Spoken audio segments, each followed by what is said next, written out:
pomeriggio, un'altra puntata di preview si corre per questi playoff, corriamo anche noi insieme al Catania che domani gioca il ritorno dei quarti di finale contro il Lecco dopo lo 0-0 dell'andata. Parleremo di questo ovviamente, ma presenteremo la sfida del Massimino di domani sera alle 20:30. Lo faremo con i nostri ospiti in studio a partire da Saro Foti. Ben trovato. Grazie, ciao Marco, buonasera a tutti, buon pomeriggio a tutti. Ben ritrovato, ciao Saro, ben ritrovato anche a Luca Di Gregorio. Ciao Luca. Buonasera a tutti, ciao Marco.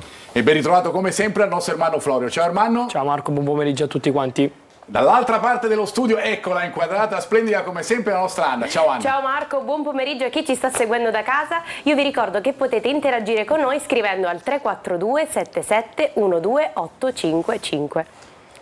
Questo è il nostro numero per i vostri messaggi. Io ritorno subito da Anna perché come sempre con puntualità Anna ci fa il quadro della situazione facendoci vedere quello che è il calendario delle partite di domani. Le partite di ritorno del secondo turno dei playoff della fase nazionale si giocheranno tutte domani ma ad orari diversi. Alle 20:45 Ravenna Salernitana, alle 20 Union Brescia Casarano e Ascoli Potenza e alle 20:30 Catania Lecco.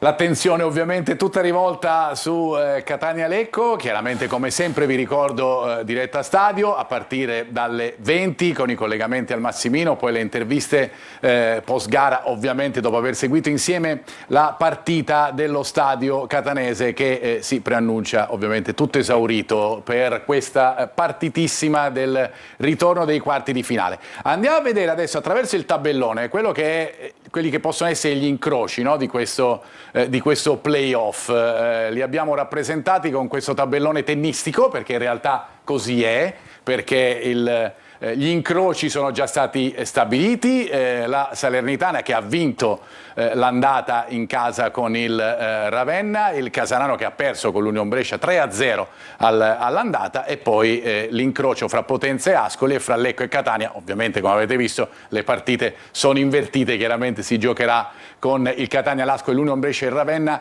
in casa. Vedete anche il tabellone che porta fino alle semifinali con gli incroci che vedete, per cui la vincente di Salernitana-Ravenna giocherà con la vincente di Casarano-Union Brescia, mentre la vincente di Potenza-Ascoli se la vedrà con la vincente di Lecco-Catania. Ricordiamo anche che il Catania avrà la possibilità di giocare, qualora passasse in casa, sia la partita di semifinale, il ritorno ovviamente, sia la partita di finale, per cui i due ritorni in casa eventualmente per il Catania. Andando e restando sul tabellone vi chiedo quella che è la squadra che voi in questo momento, al di là del Catania, reputate nel miglior momento di forma. Saro e Luca. Ma Marco, io credo che le squadre che arrivano a questo punto sono tutte nella pienezza delle loro risorse. Lo ha dimostrato il Brescia con un sonoro 3-0 a Casarano. Magari era probabile una vittoria del Brescia, ma in maniera così sonora probabilmente no.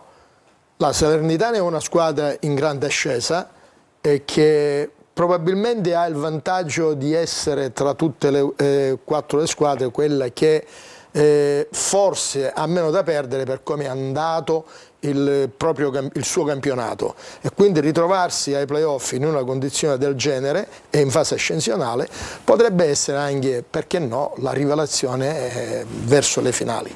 Luca? Io Marco parlavo prima col mister, alla luce dei risultati di queste prime partite, se tutto va come deve andare, le squadre più forti, le semifinali dovrebbero essere Catania, Ascoli, Salernitana e Brescia. Sembrano playoff di Serie B, Sì. Già veramente anticipate, sono le squadre e le piazze più importanti. Parlo sempre alla luce di quello che è successo domenica scorsa. Quindi il Brescia forse è la squadra che ha sottolineato un po' di più la sua forza andando a vincere col Casarano, che era la rivelazione, no, di questi playoff.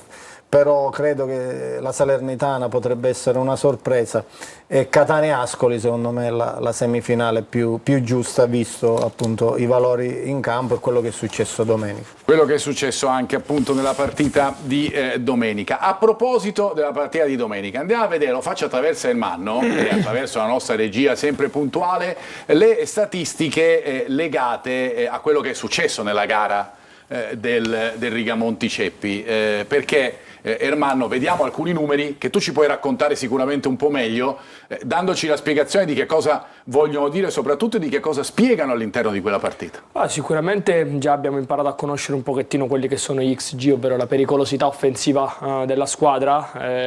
Il Lecco è stato, diciamo, più pericoloso secondo i dati rispetto al Catania. Catania è un pochettino sterile, che in realtà, per come possiamo vedere dai dati, ha avuto un maggiore numero di azioni offensive, però ha concluso molto meno rispetto al Lecco, perché il Lecco è andato alla conclusione addirittura 11 volte, contro le il 32% delle azioni offensive. Il Catania invece solamente 6 volte, 2 tra l'altro nello specchio della porta.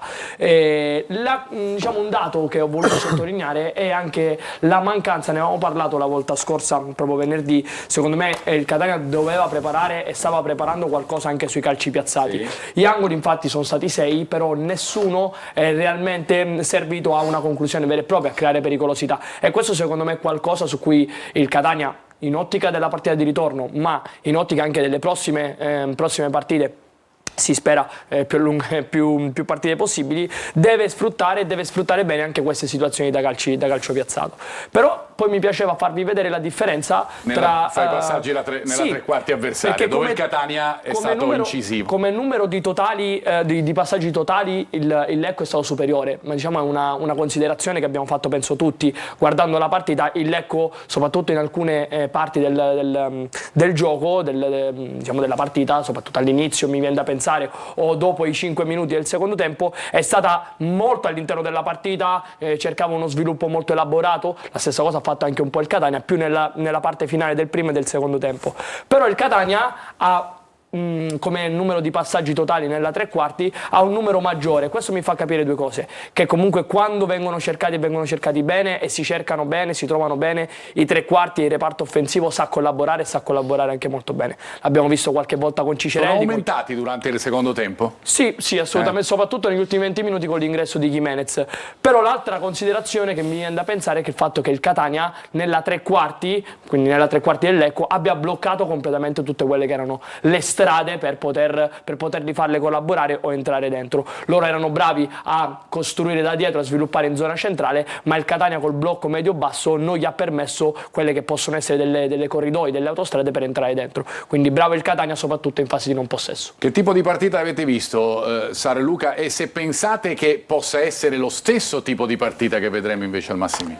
Ma lo stesso tipo di partita non sarà sicuramente, perché quando si giocano queste partite, due tempi di 90 minuti ciascuno, che poi ormai sono anche 100 per ogni partita, nella gara di andata fai qualche calcolo, nell'altra gara i calcoli si riducono e allora il Lecco gioca per un solo risultato, quindi volente o nolente deve anche aprire un pochino qualche spazio. E quando apre gli spazi abbiamo visto come il Catania a Lecco, quelle 2 o 3 volte che è andato in penetrazione decisa, è riuscita a creare situazioni molto pericolose.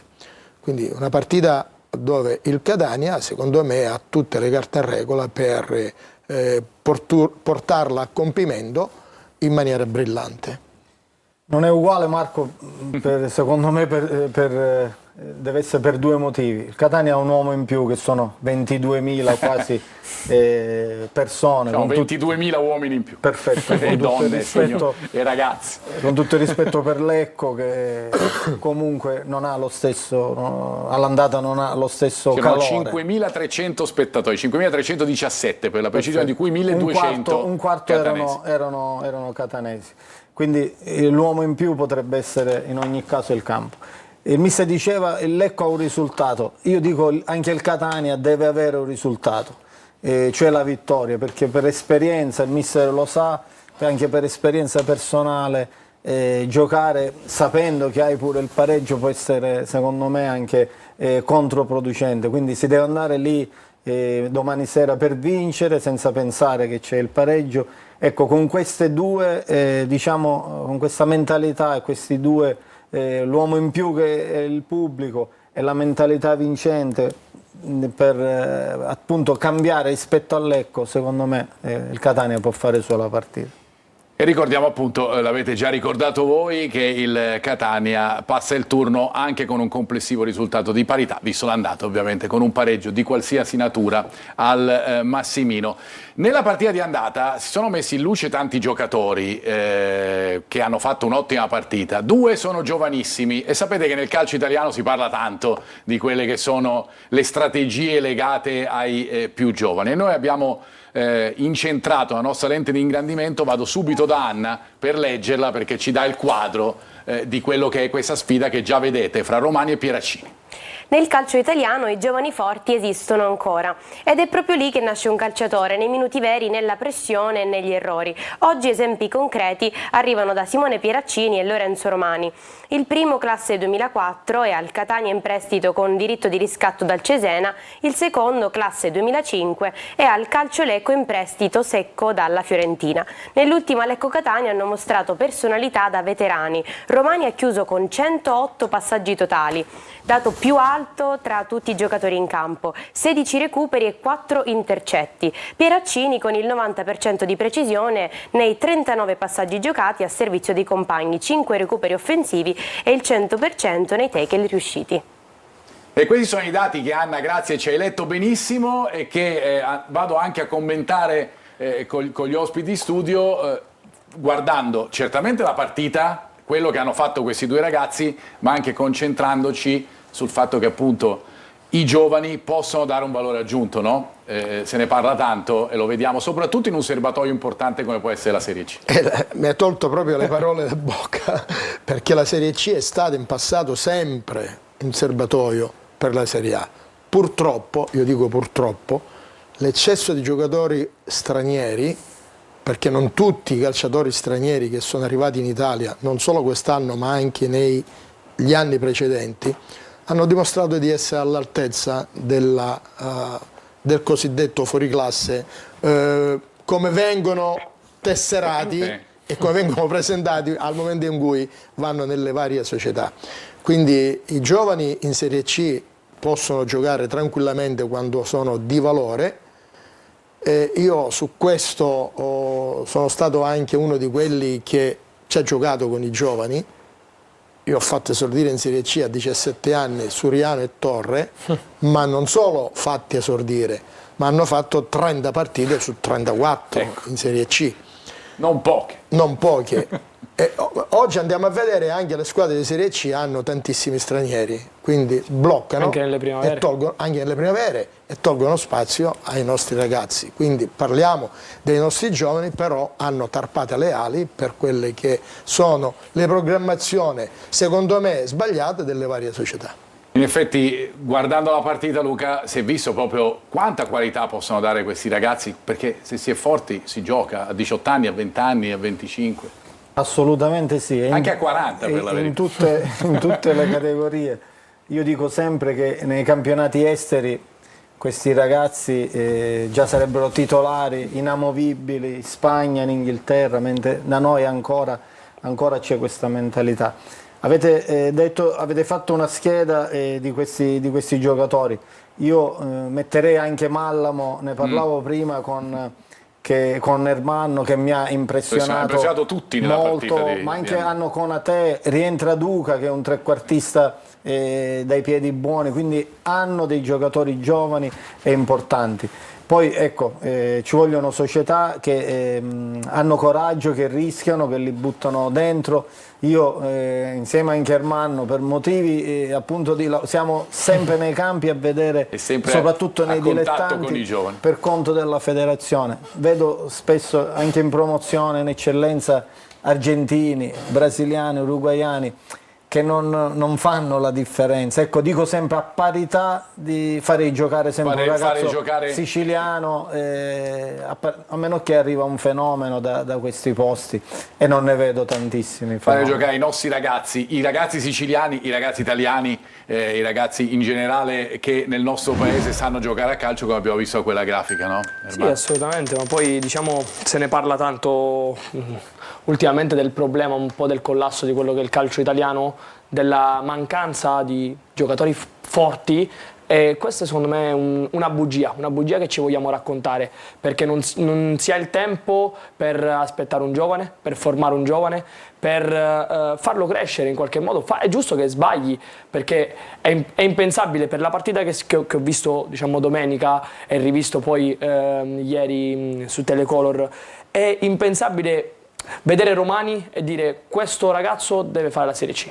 Ma la stessa cosa lo penso di Pieraccini e lo penso già da un po'. E Romani non è un 18enne, non un 17enne, è uno che già ha 21 anni ed è il primo anno tra i grandi. Siamo in ritardo su questa fase di crescita. Ancora il ragazzo gioca nell'Under 20, ma ha già 21 anni. Cioè, rispetto alle altre nazionali, no? Un pochettino il pensiero un po' europeo, aspettiamo troppo che il giovane possa uscire da solo. Però sicuramente la Serie C è un serbatoio importante. La cosa che mi fa piacere è che ci sono squadre anche in cadetteria, vedi la Juve Stabia, che punta tantissimo da 3 anni a questa parte a giovani italiani, e si stanno vedendo anche i risultati. Quindi non è punto sui giovani perché non ho il budget per puntare sui grandi o sui veterani, punto sui giovani perché ci credo. Il problema un pochettino qui si viene a creare perché Messina praticamente non esiste più. Prima parlavamo della Cireale, del Siracusa, del Trapani. Dovremmo fare, l'abbiamo detto l'altra volta, no? Si dovrebbe fare una puntata, se non più puntate a parte, per vedere quella che è lo stato dell'arte po' del calcio siciliano, non solo professionistico. I prodotti li vediamo con Luca, li abbiamo visti spesso anche nei tornei delle rappresentative, ci sono, cioè, molti ragazzi hanno qualità, però c'è bisogno di quella forza e quella anche coraggio di buttarli dentro e di dargli la possibilità di crescere e di essere formati. Andiamo a sentire il polso dei nostri telespettatori da casa, lo facciamo attraverso la nostra. Un saluto allo studio. Secondo me per vincere bisogna attaccare meglio e con più uomini. Cosa ne pensate? Per Ermanno, qual è secondo te il trequartista giusto per dare una mano a Forte che è sempre troppo solo? Per Marco, Toscano cambierà qualcosa per la prossima partita? Sempre per Marco, Pieraccini è recuperabile?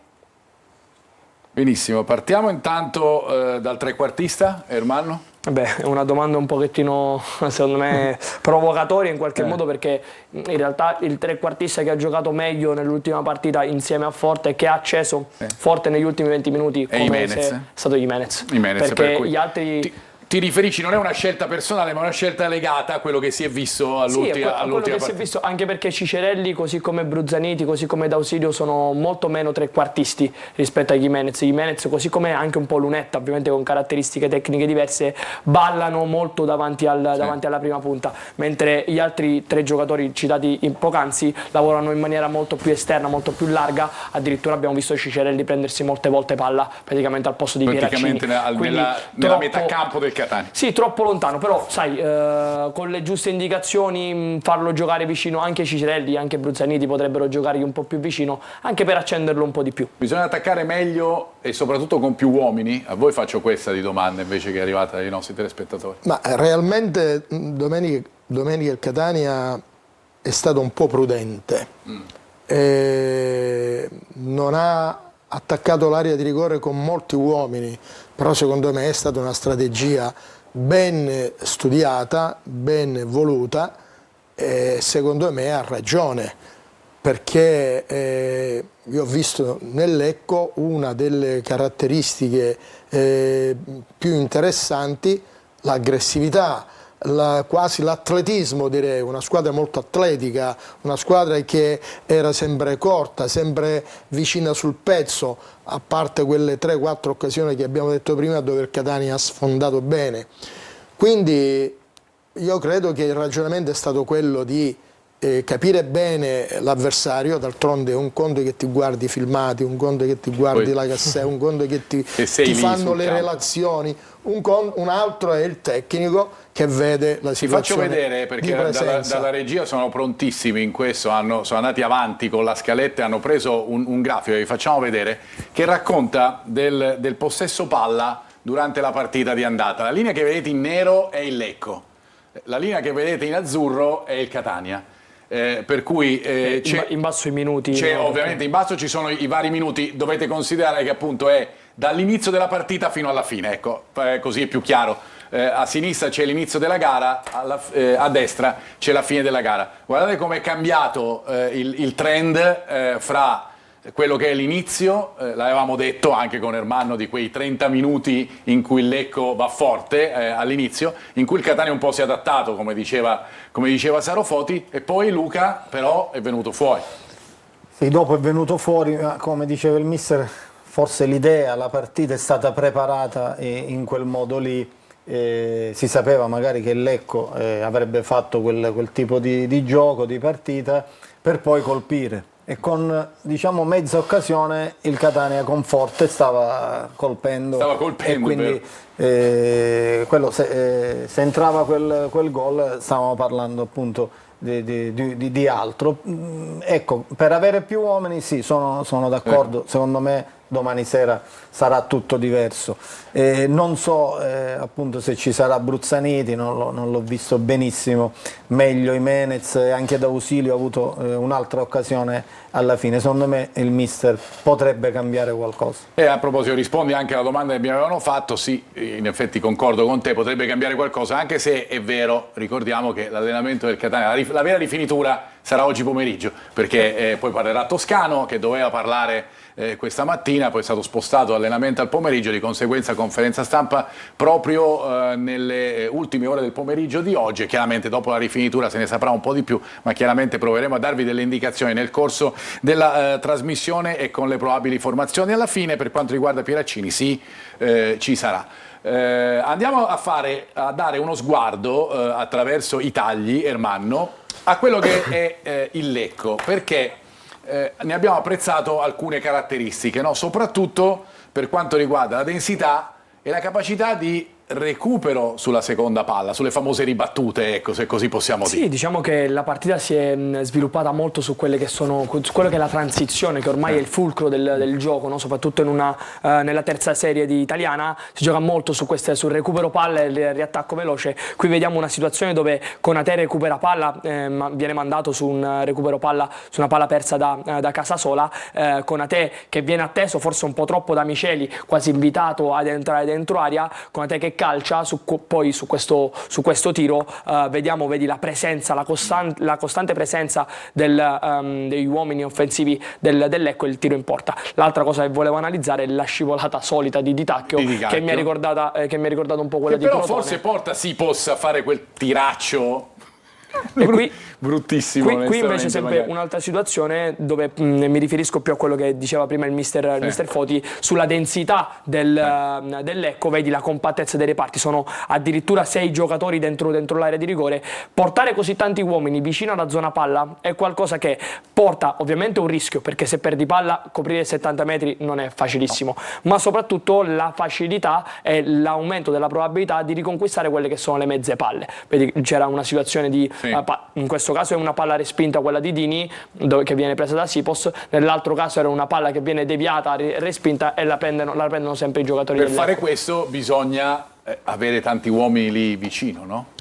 Ma oggi una delle componenti in tutte le categorie, almeno per quanto riguarda il professionismo sicuramente, si basa molto sull'aggressione e sulla controaggressione, e a volte ci sono squadre che creano appositamente uno slittamento su una fascia, perché se si riesce a penetrare su quella fascia bene c'è la possibilità di invertire la zona di campo e trovare spazio dall'altro lato. Se si perde il possesso della palla, la riaggressione è facile perché si è in tanti uomini su quella zona di campo.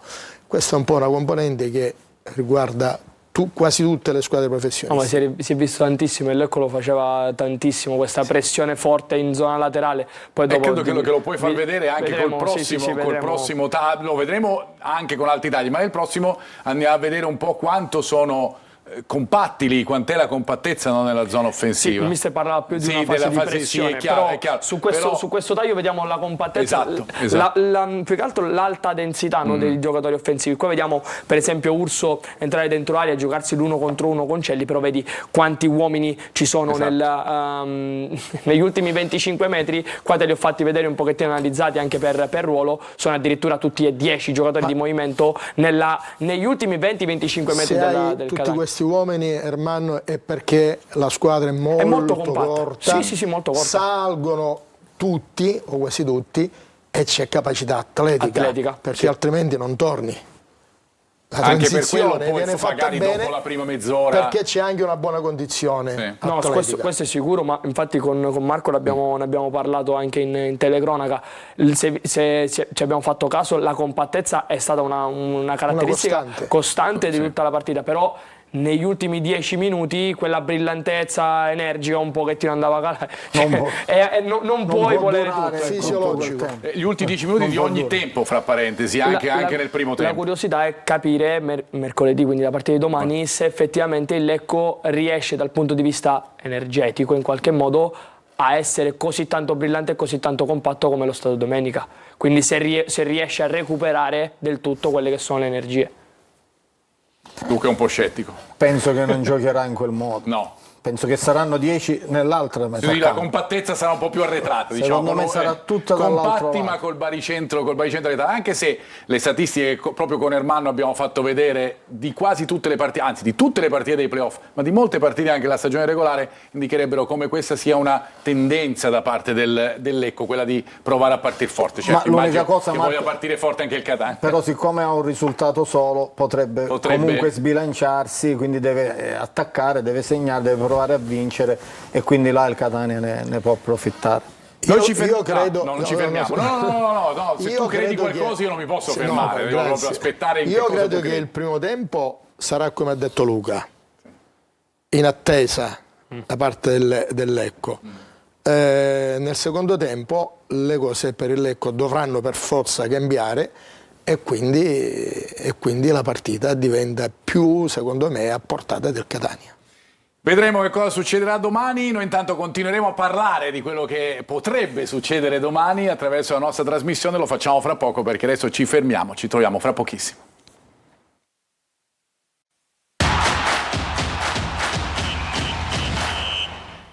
Di nuovo in studio, seconda parte della nostra trasmissione. Sorrido perché qua sempre nei fuori onda ci sono un po' di battute varie, ma comunque poi qualche volta faremo un fuori onda integrale in diretta, così vediamo un po' che cosa salta fuori. Andiamo a vedere le statistiche a confronto perché andiamo a guardare un po' quelle che sono soprattutto le caratteristiche del Lecco e del Catania nelle partite fuori casa per il Lecco e in casa per la squadra rossa-azzurra. Per quanto riguarda il Lecco, i dati non sono poi chiaramente male, è una squadra, lo ricordiamo, è arrivata quarta nel suo campionato, 32 punti, il 50%, ha fatto 24 gol in trasferta, i gol subiti sono stati 18, i gol fatti sono più del 50% quelli lontani dal Rigamonti Ceppi. Questo per darvi un po', Ermanno, anche il quadro, no, della situazione. Noi di solito ve le facciamo vedere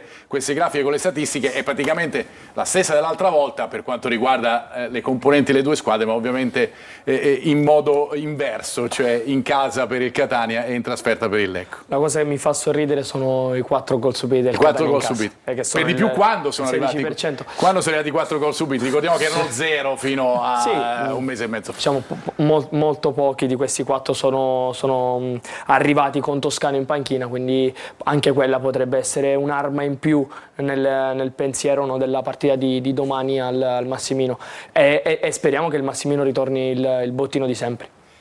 Io vado adesso dalla mia collega Benedetta Panzeri di Lecco Channel. Benedetta, ciao, buon pomeriggio, come va? Ciao, buon pomeriggio a voi, ben ritrovati, vi ringrazio ancora per l'invito. Noi ringraziamo te per la tua partecipazione, anche la puntata scorsa, così ci dai le ultime da Lecco. Intanto vado più sulla cronaca in questo momento, se abbiamo novità rispetto a quello che è successo fuori dallo stadio, purtroppo prima della partita del Rigamonti Ceppi, con le immagini che vediamo, con gli scontri che ci sono stati, con i feriti che ci sono stati. Ti chiedo su questo qualche aggiornamento, Benedetta. Ma gli unici aggiornamenti di rilievo che abbiamo sono quelli legati appunto ai feriti, che sono 4, almeno queste sono le notizie che ci sono arrivate anche da fonti sanitarie. Nessuno di loro comunque è apparso grave, tutti sono in fase di recupero, c'è chi ha problemi ai denti, chi ha problemi proprio al viso, chi ha preso delle contusioni nel parapiglia, nelle cadute che ci sono poi state, quindi la notizia positiva chiaramente è che nessuno di loro fortunatamente versa in condizioni gravi, poi chiaramente rimane anche qui in città l'amarezza per quello che è successo, perché nessuno avrebbe voluto assistere a scene di questo tipo prima di una partita così bella che comunque la città aspettava da tanto tempo. È chiaro che poi la sensazione che abbiamo avuto noi e che abbiamo condiviso anche con i colleghi, insomma con chi vive questa realtà da tanto tempo e che la vive quotidianamente, è che qualcosa evidentemente non abbia funzionato nel dispositivo di sicurezza, perché la scelta che era stata quella di chiudere le strade, comunque di garantire il pattugliamento delle forze dell'ordine circa 2 ore e mezza prima della partita, perché si parlava di chiudere le strade e di garantire appunto la presenza delle forze dell'ordine intorno alle 18, ecco, forse non è stata la scelta migliore, perché si sapeva che comunque in città ci sarebbero state tante persone, tante presenze, e quindi a prescindere poi da quello che è successo forse si poteva propendere per una decisione diversa. Andiamo adesso, dopo aver visto queste immagini, averle riviste ancora una volta, come dici tu, fa male appunto vedere questo tipo di immagini quando si parla di una partita di calcio. Andiamo invece sul campo per capire, Benedetta, che cosa può cambiare l'allenatore del Lecco in funzione soprattutto di 2 ritorni importanti, perché ce lo anticipavi tu, c'è Duca che rientra dalla squalifica, così come Metlica, fra parentesi Duca a cui è stato ridotto un turno di squalifica, mentre vediamo delle immagini bellissime. Mentre parli tu facciamo un po' di National Geographic, perché andiamo a vedere delle belle immagini di Lecco registrate dal nostro Angelo Pandolfo prima della partita. Sì, confermo immagini direttamente da Lecco, dal Lungolago. Detto ciò, come avete già accennato voi, sì, i 2 rientri più importanti sono chiaramente quelli di Duca e Metlica, erano attesi perché, come avete detto voi, a Duca è stata ridotta di un turno la squalifica, Metlica aveva solo una giornata da scontare, e si tratta comunque di 2 giocatori molto importanti per il Lecco, 2 titolari fissi, e che mi aspetto che tornino entrambi in campo dal primo minuto. Poi è arrivata una notizia dell'ultima ora, perché è stata diramata la lista dei convocati, e tra i convocati per la partita di domani ci sarà anche Furré, trequartista che ha giocato titolare per larga parte del girone d'andata, sostanzialmente sempre, poi ha perso un po' gradualmente il posto, è scivolato nelle gerarchie anche proprio per l'arrivo di Duca, ma non solo, perché comunque ha garantito un livello un po' più basso di prestazioni con il passare dei mesi.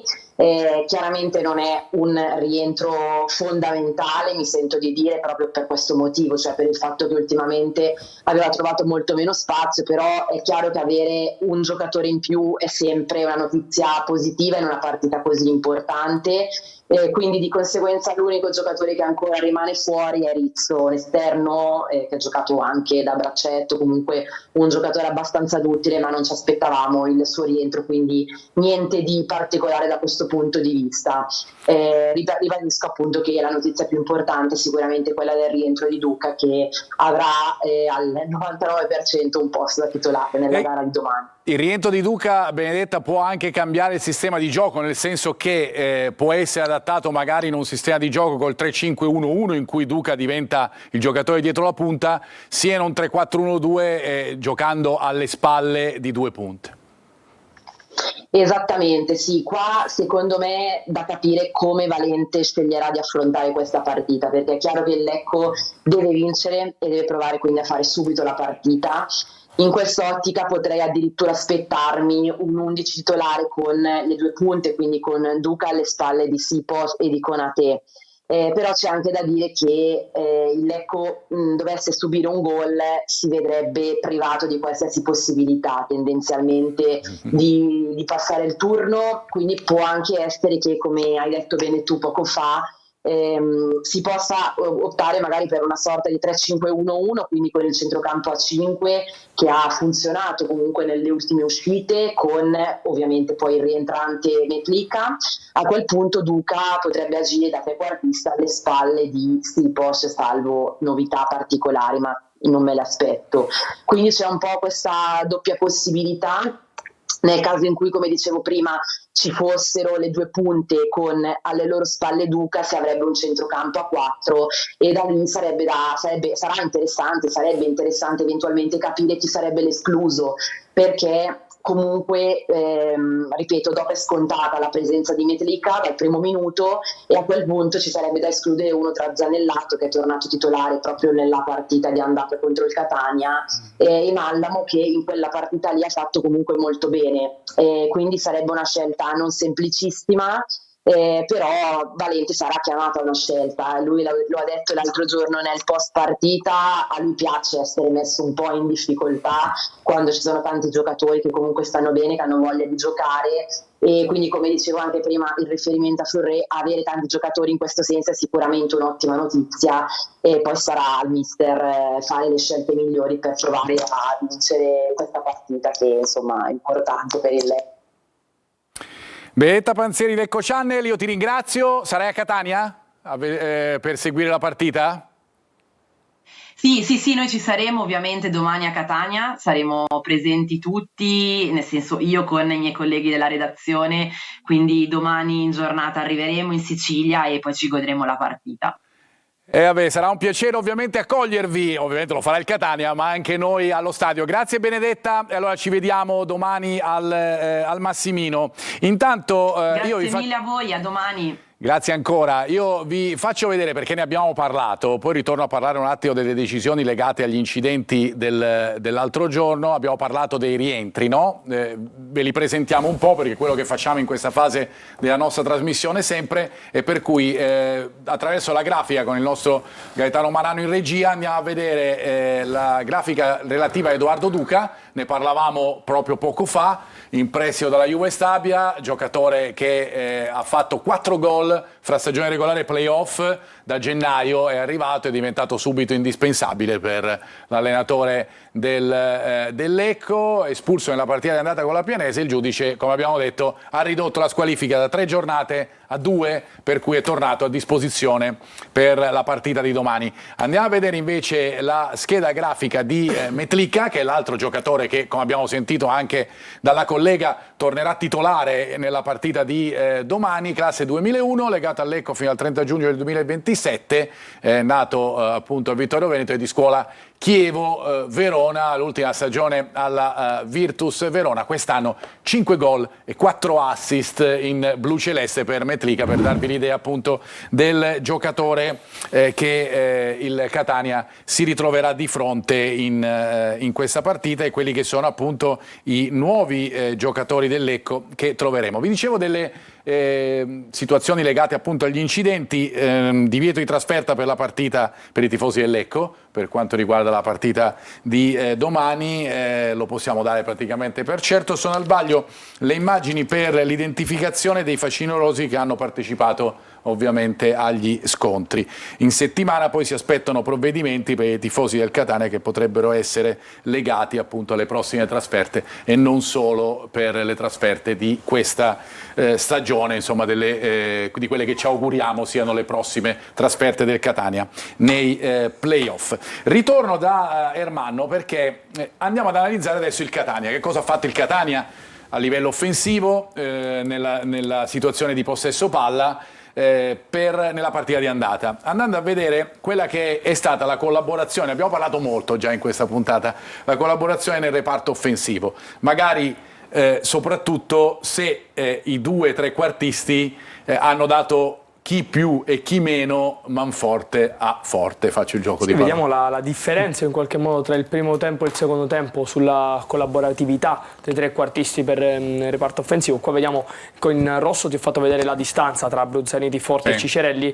Bruzzaniti che qui secondo me un po' esagera nella ricerca prolungata del duello, va a affrontare praticamente una difesa totalmente chiusa, si vuole andare a giocare addirittura un 1 contro 3, non riesce a sfondare, quindi non collabora completamente con i compagni, ed questa è una palla diciamo persa che poteva essere sfruttata in maniera diversa. Qui vediamo invece una fase di transizione all'88esimo, dove sono 3 giocatori che vanno a riconquistare il pallone che poi viene scaricato dietro per Di Tacchio, ma già c'è subito il movimento di Gimenez che faceva teoricamente il trequartista di destra, ma che vediamo qui lavorare in quello che chiamo sempre half space, quindi spazio di mezzo tra il centrocampo e la difesa avversaria, bravissimo nello smarcarsi. Qui creano un 2 contro 1 con Forte che si inserisce esternamente alle spalle del difensore servito e trova il secondo tiro in porta del Catania. Questa è un'altra situazione, invece sempre vedi la differenza di vicinanza tra Gimenez, Forte ed Ausilio, sempre tratteggiata in rosso. Qui Gimenez che inventa un'altra palla. Vedi, su questa palla è stato un errore di controllo orientato, però avendo la vicinanza del compagno la prende il giocatore del Catania. D'Ausilio qui vince l'1 contro 1, sposta e calcia, poteva calciare in maniera più precisa che Forte, ma decide di colpire verso... Però Saro Luca abbiamo visto attraverso le immagini che ha tirato fuori Ermanno delle situazioni molto diverse, soprattutto fra primo e secondo tempo.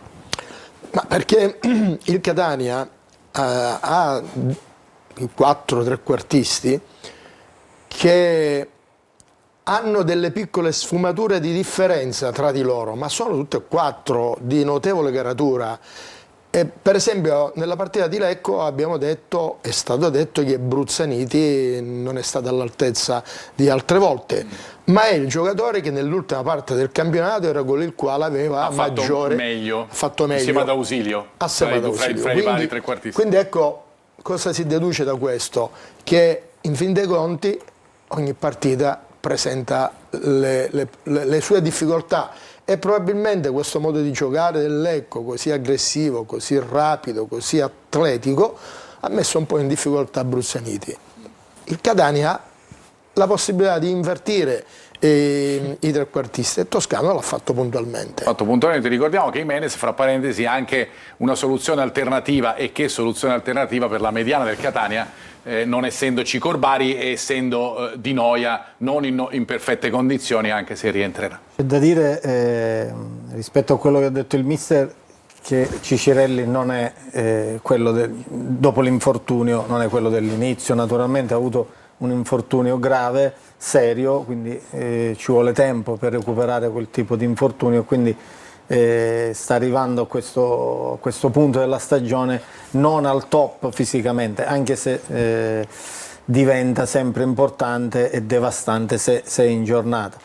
Io sono convinto che cambierà qualcosa perché Gimenez e D'Ausilio, visti nell'ultima parte della partita, hanno dato qualcosa in più, sono stati pericolosi, e quindi sono convinto che ci sarà qualche cambio. E poi secondo me potrebbe essere, come dicevo prima, la serata di Cicerelli. Serata di Cicerelli, se lo augurano ovviamente tutti i tifosi del Catania. Ermanno? Marco, io semplicemente volevo aggiungere una cosa sul discorso, no? Si parla tanto di trequartisti, però un giocatore che secondo me potrebbe in qualche modo rubare un pochettino di spazio, non partendo dall'inizio ma da subentrante, e potrebbe fare male a quelli che sono gli spazi aperti che lascia il Lecco, secondo me potrebbe essere anche Rolfini. Perché Rolfini si è visto tanto bene nell'amichevole contro l'Inter Under 23, che non abbiamo potuto vedere, ma ne hanno parlato molto bene, dice che sta bene anche a livello fisico, l'abbiamo visto bene anche col Santa Venerina. Ricordiamo che lui è rientrato in gruppo proprio durante il ritiro di Veronello. È un giocatore che non ha nelle corde il gol o il fiuto del gol, però è un giocatore secondo me che ha strappo, ce l'ha fatto vedere anche mi ricordo la partita contro l'Atalanta Under 23 all'andata. È un giocatore che secondo me, soprattutto quelle squadre del nord, lui che ha giocato spesso in girone A, le conosce molto bene, sa come andarla ad attaccare e come può dare fastidio, quindi potrebbe essere anche lui un'ipotesi vicino a Gimenez o vicino a Forte, che potrebbe creare un po' di pericolosità dal 60esimo in poi, però potrebbe, cioè, mi piaceva questa idea. Poi sono anche un po' curioso di sapere la gente un pochettino da casa che cosa ne pensa. Mi hai dato l'assist, anzi andiamo subito a sentire cosa ne pensa la gente da casa con la nostra Anna. Giuseppe54 ci scrive: probabile che il Catania passi il turno, ma se non si cambia sistema tattico non si andrà in Serie B, visto che la difficoltà di fare gol dei rossaazzurri è sconfortante. Invece Ciccio74 è un po' più ottimista, ci scrive: domani sera il Massimino sarà un vulcano in eruzione, pronto con la nostra energia a spingere questi gladiatori e a conquistare la folla. È l'anno di nascita, il 74 porta l'ottimismo. Ok. Professore, ciao, sono Emilio. Le volevo chiedere, ma secondo lei il problema è che non ci sono giovani? Può essere che non ci sono più ragazzi che giocano nelle piazze con gli amici, o anche che nelle scuole calcio si insegna poca tecnica e troppa tattica? E ancora, un grandissimo saluto al mio amico Luca Di Gregorio, sei il numero 1 e il direttore Santosciuto. Ci scrivono anche finale Catania-Ascoli. Questo non è possibile, questo ci dispiace, ma non è possibile, perché questa potrebbe essere la semifinale appunto fra Catania e Ascoli eventualmente. Vado subito sui giovani. Saro, fanno riferimento alle piazze, fanno riferimento al sistema, a poca tattica, cioè anzi troppa tattica e poca tecnica. Su questo spesso. sono d'accordo che è improponibile che a livello giovanile, ragazzi di 10 anni, di 12 anni, ci sono ambienti dove i bambini sono considerati adulti in miniatura, ma non solo dal punto di vista tattico, ma anche dal punto di vista delle prestazioni atletiche, sconoscendo i danni fisiologici che possono essere fatti su questi stessi ragazzini. Per quanto riguarda la piazza, questa è una cosa bellissima, perché nelle piazze uscivano i talenti. Perché è così, è la storia. In piazza dove si giocava in maniera libera. Dribbling a tutto spiano. Esatto. Nelle mattonelle, il pallone schizzava veloce, quindi ci si allenava alla rapidità, la sponda. Quindi purtroppo è cambiato il mondo. Luca, è cambiato così tanto, perché poi noi ce lo ricordiamo, no? Io almeno tutti abbiamo giocato a calcio nelle piazze. Ho iniziato proprio lì, dove non esistevano scuole calcio, evidentemente, oltre 40 anni fa. E ironia della sorte, poi sono stato preso dalla Cireale, io stavo a San Gregorio e il mister è stato il mio primissimo allenatore. Quindi sì, non c'è più quel tipo di gioco, ora si pensa più alla tattica, al mensile, che è importante per quasi tutte le scuole, che diventa un business, e spesso vedo cose andando in giro appunto per i campi, per il lavoro che svolgo, cose assurde, cioè, in metà campo si allenano 2 o 3 squadre, cioè, ci sono tante cose che non vanno a livello giovanile. Visto che siamo in tema, vi faccio una domanda: c'è anche in questo momento, rispetto al calcio del passato, poi torniamo ovviamente a parlare di Lecco e Catania, una predominanza dell'aspetto fisico anche nei ragazzini? Mi spiego: se c'è un ragazzino che ti può garantire il risultato, che ha 13 anni, alto 1,80 m, tu lo prendi e lo fai giocare perché magari ti garantisce il risultato, ma forse quel ragazzino che hai messo in panchina, che è alto 1,50 m e che magari tecnicamente è più forte, poi finisce che si perde. Può succedere anche questo. Qua, Marco, dovremmo aprire un libro. Io do spunti. Questa, guarda, è una domanda fantastica che colpisce nel segno le mie riflessioni e i miei pensieri. Perché quando a volte io mi trovo a parlare con amici, con gli istruttori che nella scuola calcio che io dirigo, dico che l'essere umano italiano, cioè la persona fisica italiana dal punto di vista antropometrico e antropologico, mi piace quando utilizzi questi termini. Ha bisogno di qualche annetto in più rispetto ad altri tipi. Ad altre tipologie. Altre tipologie, che ne so, inglese, norvegese, africano, nigeriano e così via. E il talento, il ragazzino talentuoso, tante volte viene accantonato, Viene messo da parte. perché non ha ancora la forza necessaria per poter manifestare tutto il suo ecletismo, tutta la sua capacità. E poi la Luca, difficoltà è quando farlo continuare. Quando questo io ragazzino ho con preso talento. Luca alla Cireale, Luca era un talento, un talentuoso. Gli mancava probabilmente quel po' di forza che gli avrebbe garantito, a distanza di qualche anno, di raggiungere il top. E questo purtroppo da noi in Italia manca. No, manca. E manca anche in qualche settore giovanile importante della nostra Sicilia, e non puntualizzo chi, come e quando, perché non si aspetta con i ragazzi di talento. Grazie Marco per questa domanda stupenda. Mister, hai visto, no, parlando di Luca, fate riferimento di Luca, hai visto quel deficit, ci hai lavorato e l'hai formato, no? In qualche modo gli hai permesso di farlo crescere sotto quell'aspetto. Adesso Marco un pochettino ti sei risposto da sola, ti sei risposto da solo. Dico, l'obiettivo qual è? Fare crescere i ragazzi o vincere? O vincere, esatto. Faccio un campionato under 14, under 15, under 16, l'obiettivo è vincere o crescere i ragazzi. Se devo mettere un ragazzo che possibilmente è fisicamente 2-3 anni avanti agli altri, lo metto in campo a discapito di qualcuno che è talentuoso. Perché basta che faccia un colpo di spalla e ha preso il pallone. Perché fisicamente fa la differenza. Però poi quando la fisicità si appiana, ritorniamo però sempre poi lì. quello di 13 anni forte l'hai perso. Il problema è questo. Ti ritrovi questi ragazzi così? Nelle scuole, io te lo dico perché l'ho studiato, no, in qualche modo, Benfica o Barcellona, la cosa che vedono sono due caratteristiche, e sono tecnica e dal punto di vista condizionale non la forza, perché la forza si può allenare e si può crescere, è l'agilità. Che è una caratteristica che è proprio chiara del talento, difficile da allenare. Ne potremo parlare veramente. Io vi invito, io veramente la vorrei fare, poi ne parlerò con Alberto Cigalini, magari la prima puntata della stagione prossima, prima dell'inizio del campionato, veramente dedicarla a questo, che secondo me è un aspetto importantissimo. Un'altra cosa che potrebbe aiutare il discorso che mi aggancia ad Ermanno è che almeno sino alla categoria giovanissimi dovrebbero essere eliminati le vittorie, ho capito. il risultato, la classifica, perché purtroppo ancora c'è chi vive per la classifica. Anche a quelle piccole età.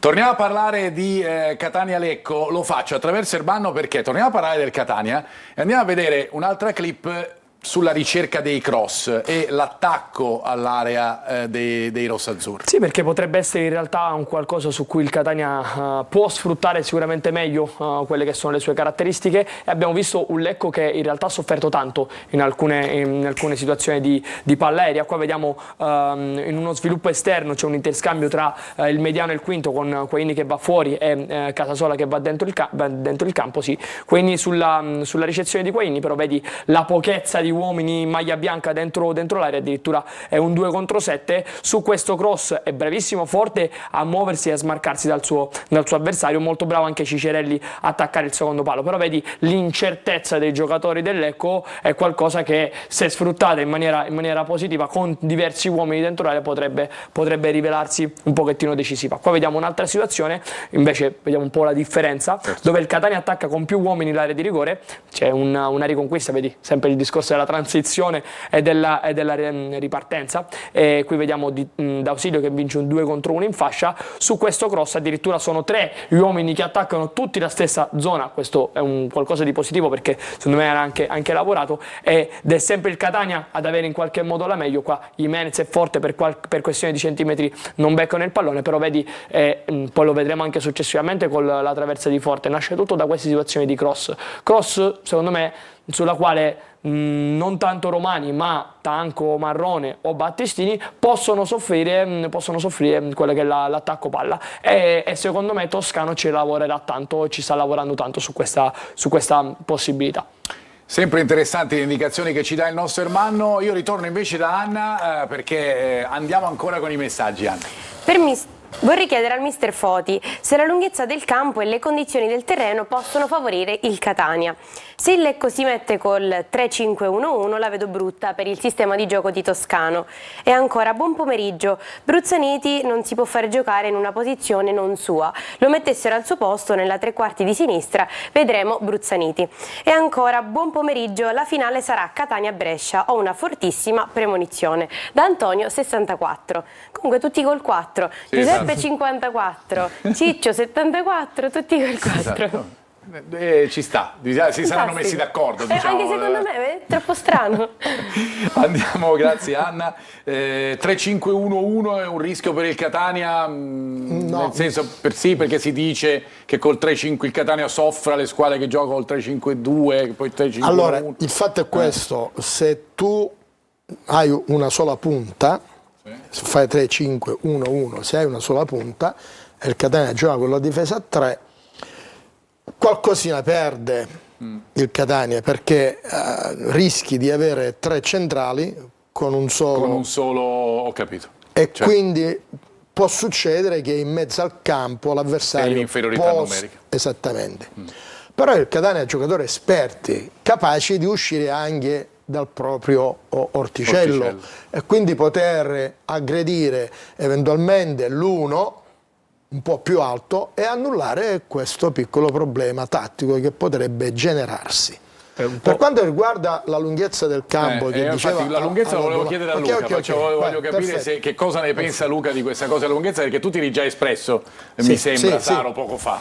Ma il campo è completamente diverso, nel senso, come diceva il mister prima, come ampiezza lì era più piccolino, e forse il telespettatore parlava pure di campo che era allentato, se non sbaglio, che non si potevano fare magari 3 passaggi per bene di fila. Qui sarà tutta un'altra cosa, un tappeto secondo me migliore, proprio l'ampiezza, e diceva il mister Foti, per un giocatore è importante guardare quel campo così grande, quello era senza pista, più piccolino, dove il Lecco comunque è abituato e ha fatto il campionato, l'ha costruito lì, quindi credo che le difficoltà per il Lecco possono essere queste, e l'arma in più per il Catania è questa del campo, per essere importante.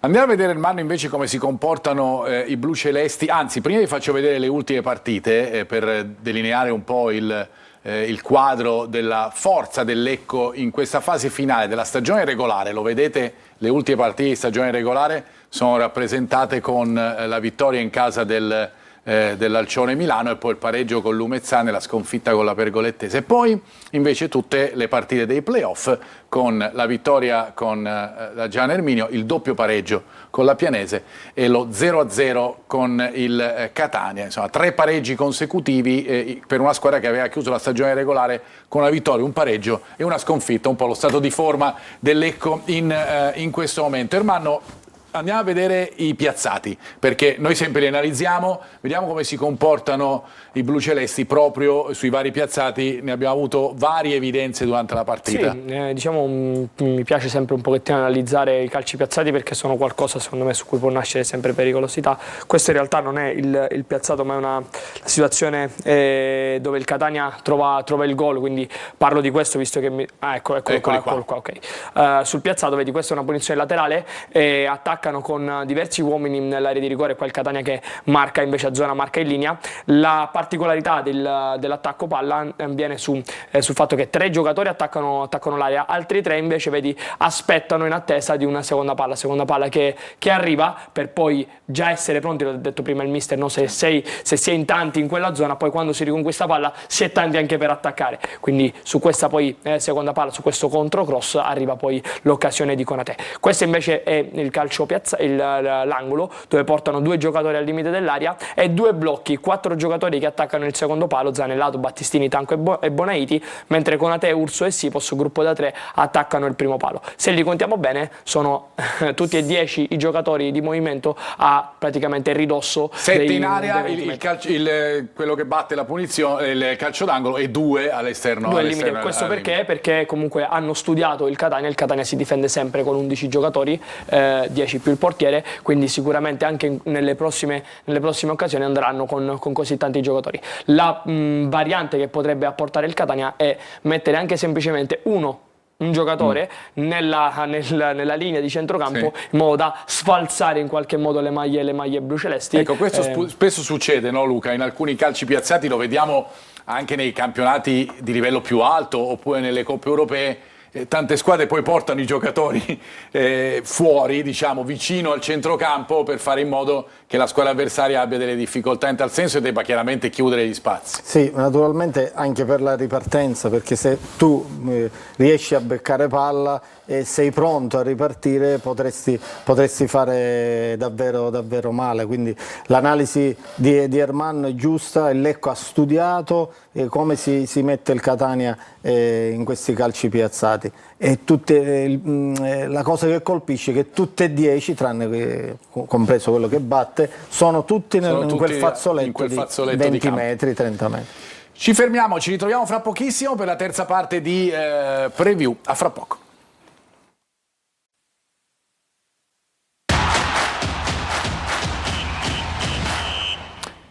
Eccoci di nuovo in onda, ricominciamo con la nostra preview e continuiamo ad analizzare, anche interpretando la musica che arriva di tanto in tanto dallo stacchetto, ma andiamo ad analizzare, perché mi ricordo una domanda a cui non abbiamo risposto, il fatto di Bruzzaniti, è vero secondo voi che gioca fuori dalla sua posizione?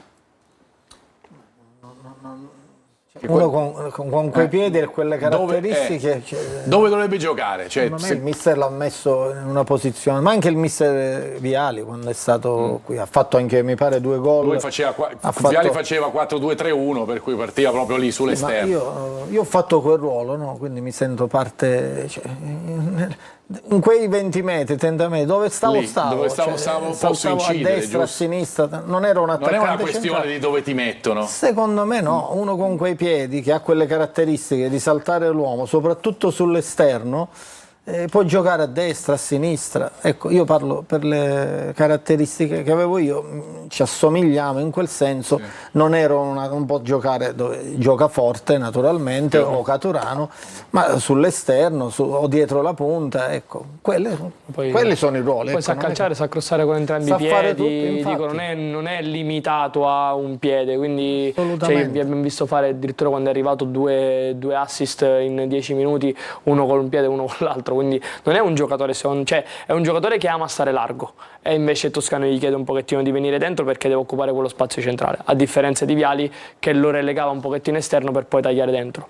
Però lì il discorso secondo me con la Pianese con il Pineto veniva messo al centro del gioco. Esatto. In questo caso anche quello che ho visto un pochettino con la partita contro il Lecco non è stato un granché cercato dai compagni, quindi non lo so, anche forse i pochi spazi che ha avuto, non ti so dire cosa, sicuramente c'è qualcosa che manca. Per cui sei un po' d'accordo con chi fa la domanda a sinistra secondo me è più abituato a giocare perché ama sterzare e rientrare, però in realtà anche col Pineto stesso ha fatto diversi gol sulla destra, quindi non è che non l'abbia mai fatto, secondo me, quel ruolo. Credo che il professore Foti sorride, sornione. Perché secondo me in questi casi è solo e soltanto una questione di personalità.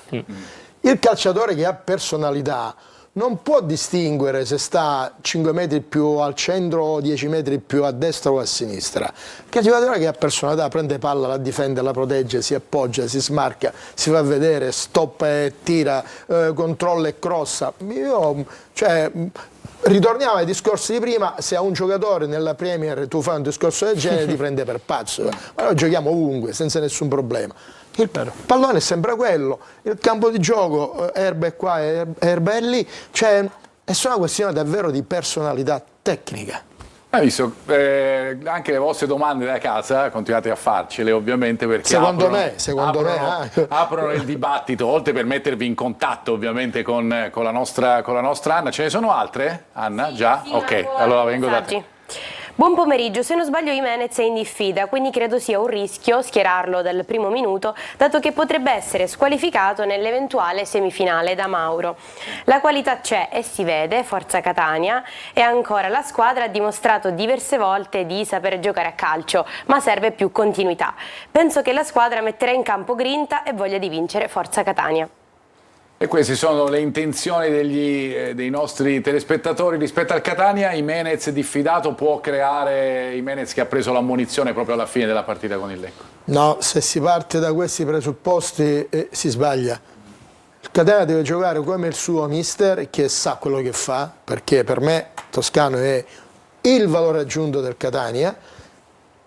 Deve giocare per come lui ha nelle sue idee. Poi, dopo il campo, si vedrà se Jimenez è diffidato, viene squalificato, c'è eventualmente chi lo sostituirà in maniera egregia, ovviamente con l'augurio che ci sia la partita successiva. Che ci sia, anche perché se si ragiona così non lo si fa giocare mai. Sì, non si fa giocare mai, certo. Cioè, in queste partite così la diffida comunque continua, o sbaglio Marco? Sì, alla finale, chiaro, poi dalle semifinali in poi mi pare che diventa una cosa che poi va a condizionare, ovviamente, a sommarsi.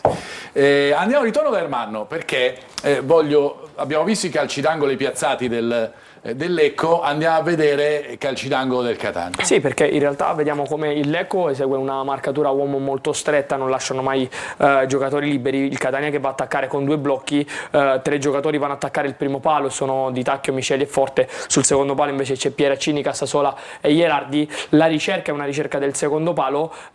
L'unica cosa che mi viene un po' da pensare poi su questa seconda palla, ecco, l'importanza di esserci, no? Il discorso qui, Ierardi poi la rispedisce dentro. Su questa palla vedo un pochettino incerto Furlan, ma anche la difesa del Lecco, e si era creata una buona occasione del Catania in una fase dove il Catania bravissimo non stava Battistini brillando. perché si è intervenuto Micheli era, se non fosse intervenuto così Micheli avrebbe fatto gol con assoluta facilità. Però la cosa su cui batterei molto è il fatto che, visto la loro marcatura uomo, si potrebbe ricercare qualche piccolo blocco, qualche piccolo movimento di squadra per liberare qualche spazio e andarlo a attaccare con anche un qualche inserimento. Poi il calcio d'angolo che è nato successivamente è stato uno scambio corto tra Bruzzaniti e Cicerelli, che però anche lì si è ricercato il secondo palo, ma non si è creato mai vero pericolo sui calci piazzati, che è qualcosa su cui bisogna in qualche modo puntare. Ed è un tema, tante volte è stato sollecitato Toscano anche nelle conferenze stampa sull'aspetto dei calci piazzati. Tante volte lui ha detto sì, potremmo fare di più, ci stiamo lavorando, ci vogliamo lavorare. L'ha fatto anche nella conferenza stampa che ha preceduto il ritiro di Veronello. Ormai è un dato significativo, importantissimo, quello di sfruttare al meglio i piazzati. È anche vero che tutte le squadre ti conoscono.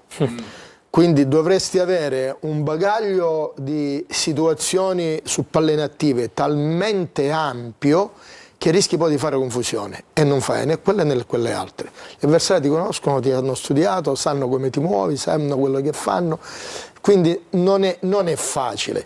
Può darsi anche che in una partita come questa, dove magari la conoscenza da parte del Lecco nei confronti del Catania è un po' meno profonda, qualche palla inattiva possa essere, perché no, una delle situazioni che determinano la partita.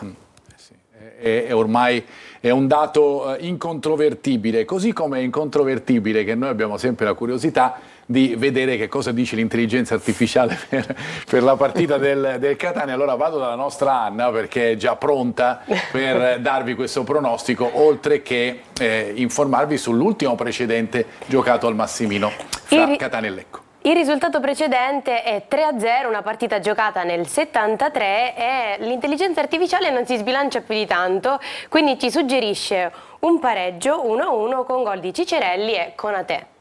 Sembra quasi lo stesso pronostico dell'andata, perché era sempre 1-1, però c'era Konate per loro e Forte mi sembra, Forte per il Catania. È un risultato, comunque sarebbe un risultato che positivo. Andrebbe bene al Catania, non c'è non c'è niente da dire, scommettiamo sull'intelligenza artificiale in questo caso, mentre per quanto riguarda il precedente è importante sottolineare, appunto, come abbiamo fatto anche per la partita di andata, chiaramente era quel campionato lì, 72-73, per cui è una sfida che veramente mancava fino alla gara di andata da un sacco di anni. Luca, vuoi dire qualcosa? No, ridevo perché sono nato nel 73. Sei nato nel 73, esatto. Io ho fatto lo stesso ragionamento l'altra volta. Quindi non me la ricordo. Per noi, hai visto, è una cosa bella pensare che non ricordiamo una partita. Febbraio 73, la partita era a maggio, avevo 3 mesi, 4 mesi. Esatto, per cui giustamente non puoi ricordarla. Invece noi ricordiamo bene tutti la traversa di Forte. Ne parlava prima Luca, diceva,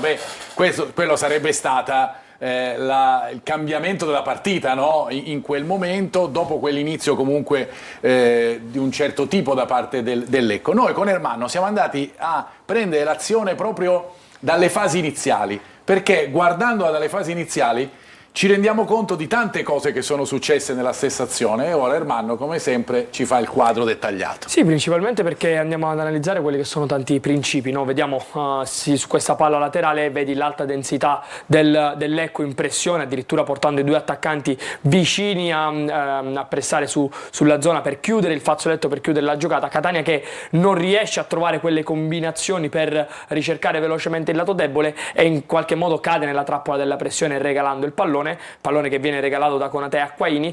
Ecco qui, su una situazione di transizione secondo me non tanto volontaria, è bravo il Catania a liberare lo spazio diciamo che si è liberato, quindi il lato debole, sviluppare velocemente sul lato debole, però qua rivedo quello di cui parlava prima il mister Foti, vedi la velocità col quale il Lecco su questa situazione ritorna e chiude velocemente lo spazio, addirittura si crea un 3 contro 1, un 4 contro 2 in zona laterale. Qui c'è una situazione nuovamente di palla mezza e mezza dove il Catania è bravo. Qui secondo me Cicerelli poteva isolare il difensore e creare un 2 contro 1 con Forte che si era inserito bene, Cicerelli che però ricerca l'altro lato su cui era iniziata l'azione, poi sul cross vediamo Casasola mettere questa palla dentro e Forte staccare praticamente in mezzo a quattro maglie blu-celesti. Però la cosa che rammarica, no, secondo me è proprio questa, cioè il fatto, è vero, il Lecco ti viene a prendere Forte e ti blocca la zona laterale, ma il Catania non ha mai portato delle contromisure per uscire dalla pressione, perché in quella situazione vedi Di Tacchio si poteva muovere in maniera diversa per ricevere, seguire uno scarico e andare velocemente sul lato debole. Casasola va a colpire di testa in una zona di campo dove ci sono 5 giocatori del Lecco e praticamente nessuno, ma non per errore di Casasola, perché in quel caso poteva fare solo quello. Però anche lì la cosa che dico sempre, no, un pochettino quando lavoro con i ragazzi, se 6-7 giocatori sono in uno spazio di campo, se facciamo la conta dall'altra parte ce ne saranno 3, quindi se si ha la bravura e anche un pochettino la personalità e il coraggio, soprattutto per gli interpreti a centrocampo, Di Tacchio e Quaini, che sicuramente hanno altre caratteristiche rispetto a quello dell'impostazione, di uscire dalla pressione velocemente e di ricercare quel lato debole, e lì si può fare male, e lì si deve fare male andando a innescare chi, se non i trequartisti, ovvero Cicerelli in quel caso, poi lavorare su Forte o su Bruzzaniti. Cicerelli che poi è stato bravo, fra parentesi, a recuperare quel pallone su Zanellato, che oltre che Mallamo, che di cui tutti abbiamo tessuto le lodi nella partita di andata, secondo me ha fatto anche una signora partita. Secondo me, sì, lo dicevo prima, Ermanno è stato secondo me uno dei migliori in campo, proprio come quantità, qualità, è un giocatore molto molto interessante. Ci fermiamo, ci ritroviamo fra poco perché andiamo a vedere le probabili formazioni della partita di domani per avvicinarci sempre di più al match dei rossazzurri con il Lecco. A fra poco.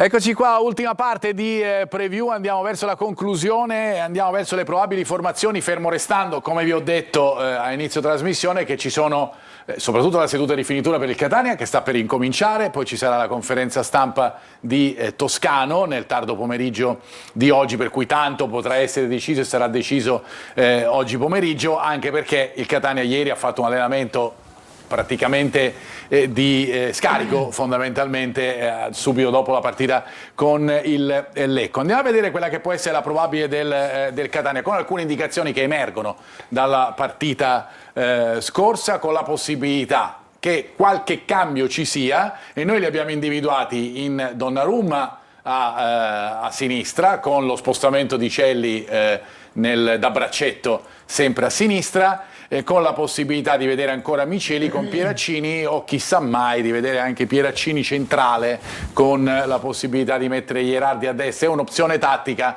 ma non so se Toscano la percorrerà in questo senso. Poi davanti invece c'è Jimenez, noi pensiamo a Jimenez con Cicerelli, ovviamente il ballottaggio è in atto, perché c'è Jimenez, l'abbiamo detto, c'è Bruzzaniti, c'è D'Ausilio che ha fatto molto bene nella partita di andata. Certamente oggi pomeriggio è chiaro che Toscano, che avrà già le idee chiarissime, le renderà ancora note nella rifinitura, con Forte lì davanti. Andiamo a vedere invece la probabile del Lecco, perché noi siamo per l'opzione 3-5-1-1, perché pensiamo che sia difficile privarsi di Mallamo o di Zanellato, per cui uno dei due, per cui il ritorno di Metrica e di Duca, secondo il nostro avviso, andrebbe più a comporre un 3-5-1-1 con Metlica da mezzala e con Duca alle spalle di Sipos, tenendosi sia Parker che Konate lì in panchina, probabilmente per appunto quella fase finale della partita in cui ipotizziamo che il Lecco, speriamo che il Catania l'abbia magari già chiusa la pratica, ma che potrebbe invece forzare per trovare il gol che potrebbe essere vantaggioso ovviamente per il Lecco. Per cui più, secondo noi, 3-5-1-1, anche se pure lì va detto che anche il Lecco ha fatto rifinitura e distribuiranno semplicemente, non c'è una conferenza stampa, ma distribuiranno le parole di Valente nella parte finale del pomeriggio di oggi.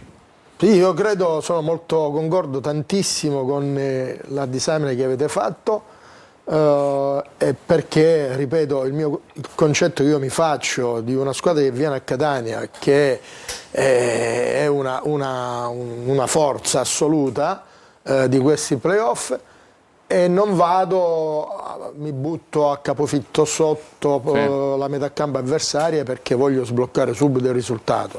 Io ragiono così, credo che sarà una partita un po' più di attesa, e quindi il 3-5-1-1 ci sta tutto, e poi a gara in corso, in rapporto al risultato, potete trasformare quel sistema di gioco in qualsiasi altro sistema di gioco. Anche perché, ripeto, imporrebbe, poi magari giocherà col 3-4-1-2, però imporrebbe il 3-4-1-2 una scelta dolorosa, secondo me, per quello che si è visto nella gara di andata, perché saresti obbligato a togliere più Zanellato magari che Mallamo, ma insomma comunque una rinuncia di un certo tipo, no Luca? Sì, secondo me sono le formazioni che si avvicinano, ecco, alla verità, ecco, più veritiere. Poi la rifinitura è importante, secondo me, per le condizioni fisiche, ecco, non so dall'una, dall'altra parte se c'è qualcuno più stanco, più acciaccato, se ci sono problemi fisici. Ecco, serve questo, la questa della tenuta fisica, ne abbiamo parlato anche ieri a Corner, è una componente importante mentre ci avviciniamo proprio alla fine della trasmissione, perché i dati hanno fatto capire che durante la partita con il Lecco, il Catania, o almeno gli interpreti della squadra rossa-azzurra, hanno evidenziato una condizione fisica simile a quella che avevano nel periodo fra novembre e dicembre. Stiamo parlando del periodo migliore probabilmente del Catania, compreso la prima metà di gennaio, no? Quella in cui si pensava che il Catania fosse lanciato per il primo posto. Questo è un dato su cui si è discusso ieri a Corner, che riprendiamo anche qui da preview, e che comunque dovrebbe dare il senso del lavoro che si è fatto in questi 20 giorni. Però Marco, in realtà penso il mister lo potrà dire meglio di me, no? La tenuta fisica atletica sì, la vedi nei 90 minuti, certo, ma la vedi quando giochi ogni 3 giorni. Un po' secondo me anche la preoccupazione, no, mia personale, è quella che comunque il Catania a livello di età media è l'età media più alta di tutte le squadre, in questo caso le 8 squadre che competono per questa fase finale di playoff, quindi bisogna vedere un pochettino che tenuta atletica hanno i giocatori. In realtà hanno risposto benissimo nella partita contro il Lecco. Si è visto anche dal finale, no, di gara, in cui il Catania ha fatto sicuramente meglio del Lecco. Però mi riferisco un pochettino a quello che ha detto prima il mister, l'alternanza e l'abbondanza nel Catania è alta, e questo potrebbe essere un grande grande vantaggio proprio per Toscano, ma per tutto lo staff. No, il Catania, volevo dire Ermanno, rispetto al Lecco è stato 18-20 giorni sì, fermo, sì. quindi ha fatto una mini preparazione, un allenamento mirato, e quindi diciamo tra virgolette si è riposato un po' di più, ecco, rispetto al Lecco, quindi fresco, dovrebbe arrivare, è arrivato più fresco, ma il mister in questo solito sorriso è un maestro il mister. No, io credo che è giustissimo quello che ha detto Ermanno, che ha detto Luca. Io aggiungo solo una cosa: questo lasso di tempo dalla fine del campionato alla partita di domenica è servita soprattutto per rigenerare dal punto di vista nervoso una squadra che ultimamente, nell'ultimo mese e mezzo, aveva avuto vicende non semplici. E quindi c'è stata intanto una scelta intelligentissima da parte del tecnico e della società di andare fuori, perché in quella maniera tu ti metti, sai, non hai lo svago dopo, devi andare a casa, i figli, la moglie, la macelleria, il pescivendolo. È stato bellissimo l'allenamento qui con il Santa Venerina, ma vi dico che se il Catania avesse saputo a priori di giocare con il Lecco, probabilmente avrebbe continuato il ritiro per Quindi c'è stata la possibilità di lavorare a mente libera, ma con la consapevolezza di lavorare per accumulare, perché il ritiro punitivo, quello ai giocatori, secondo me, il giocatore fa solo male. Certo. Un ritiro di questo tipo, dove i calciatori sanno che si giocano la storia, perché vince il campionato e rimane nella storia, lì dal punto di vista mentale assorbi tutto. Quindi io non mi meraviglio che il Catania abbia rigenerato la parte mentale, la parte nervosa, e sta bene. Dal punto di vista mentale, mister, l'unica cosa che adesso può servire ai Catania per rigenerazione ancora di più è una vittoria,